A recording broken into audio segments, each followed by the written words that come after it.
Повеќе од 2 дена МВР и јавното обвинителство молчат за инцидентот во Струмица и не излегуваат со детали, ниту со пријави, ниту пак со објаснување и разрешница на целиот настан.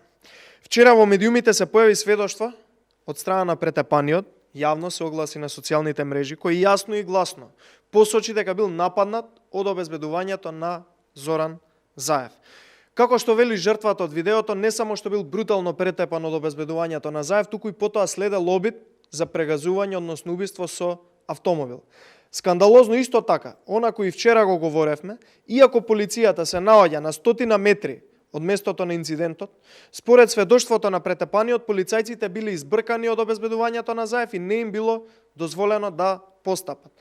Со ова, МВР и Оливер Спасовски директно ја загрозуваат безбедноста на граѓаните и наместо полицијата да воведува ред и мир во државата и да се грижи за безбедноста на граѓаните, се случува анархија, класична анархија, на чело со блиски луѓе до Заев, кој управува дури и со полицијата и кажува каде треба постапи, каде не.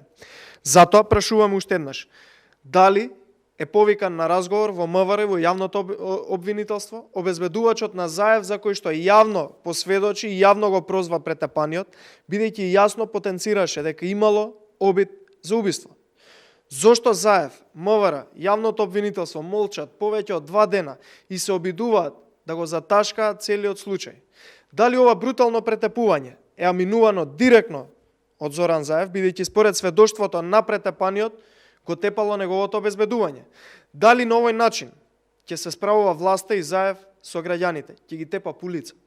Ова е класично насилие, ова е безредие, ова е држава каде што власта и полицијата запленуваат 30 килограми путер и се фалат со тоа, а граѓаните јадат ќутек по улица од блиски луѓе до премиерот и до власта. Почитувани, за ова одговорност мора да има, а јавното обвинителство треба да се одважи, да стане, да се разбуди од зимскиот сон, да не спие, да почне да постапува, бидејќи има јавно сведоштво од претепаниот кој се почувствувал немоќен пред институциите. Се додека неказнивоста е пракса, насилието ќе биде присутно на улиците. Благодарам, повелете прашања? Нема? Благодарам.